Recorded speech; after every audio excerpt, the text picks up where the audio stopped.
donc bonjour aux dernières arrivées. Donc je suis très surpris de voir un personnel strictement exclusivement féminin aux achats. Mais bravo. Donc le thème de l'atelier, c'est, on va parler de travail temporaire. Et la question est, la tarification au coefficient est-elle dépassée ? Je pense que tout le monde aura deviné que si on se pose la question, c'est qu'on a une petite idée de la réponse et qu'elle est probablement négative. Et l'idée, c'est évidemment de se demander pourquoi et qu'est-ce qu'on peut faire d'autre. Auparavant, quelques minutes d'explication sur qui on est. Je ne suis pas certain que vous nous connaissiez toutes. Donc nous, on a à Direxis, on a un unique métier, c'est d'accompagner les grandes entreprises de travail, de donneurs d'ordre de ressources intérimaires, donc les entreprises utilisatrices. Ah, bonjour monsieur.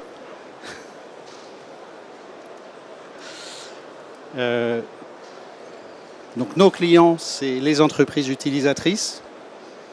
Le but, c'est de prendre ou reprendre la maîtrise de votre recours au travail temporaire. En général, vous dépendez énormément pour tout un tas de raisons de mode d'organisation et de fonctionnement de vos prestataires de travail temporaire. Comment on le fait? Avec une solution logicielle qui est unique. On va passer quelques minutes. Et notamment, elle a pour caractéristique d'avoir été conçue non pas par des agences de travail temporaire, mais par des gens qui se sont posé la question de quoi une entreprise utilisatrice a-t-elle besoin? Alors le but, à quoi ça sert? Ça sert d'abord à faire des économies. En moyenne, nos clients font 3% d'économies sur les factures d'intérim, tout simplement en supprimant les erreurs. On ne les contrôle pas, on ne les fait pas corriger, on les supprime. Deuxièmement, on divise par 3 les coûts de gestion.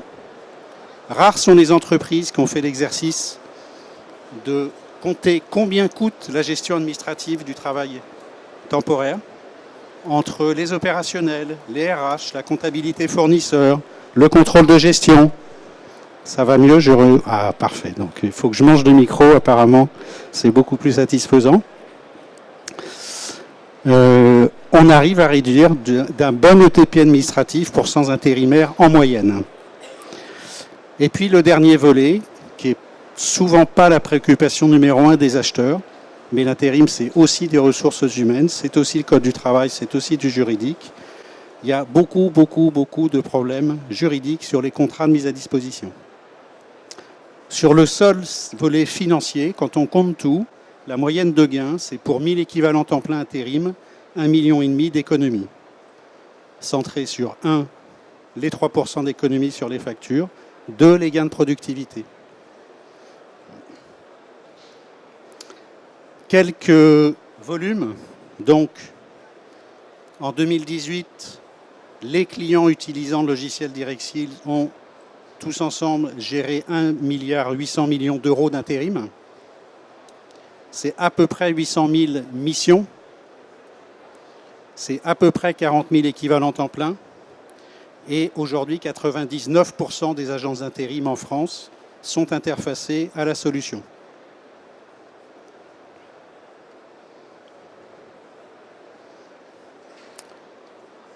S'il y a des interrogations, on n'est pas très nombreux, je vous invite à poser vos questions. Alors, en quoi sommes-nous uniques?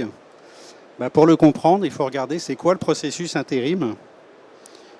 Au premier niveau, ce qu'il y a là n'est pas très original. Ça part d'une demande, ça se termine par du reporting, ça passe par tout un ensemble d'étapes, dont la facturation. Et nous vous invitons à regarder plus précisément 2 étapes clés qui sont 1, le contrat, d'où il vient, comment il est fait. 2, la facturation. On n'aura pas le temps ce matin, on aurait pu parler du reporting.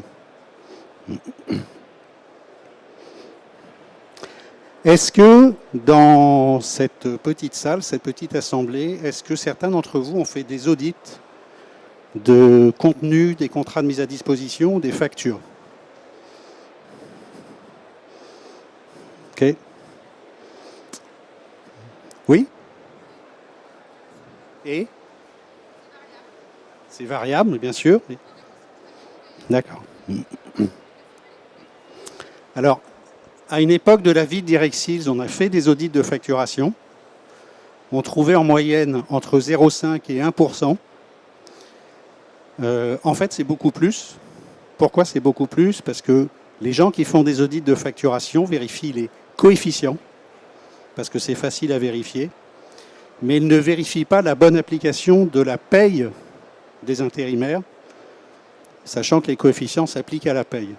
C'est la raison pour laquelle on vous dit c'est plutôt 3-4% en moyenne, parfois beaucoup plus.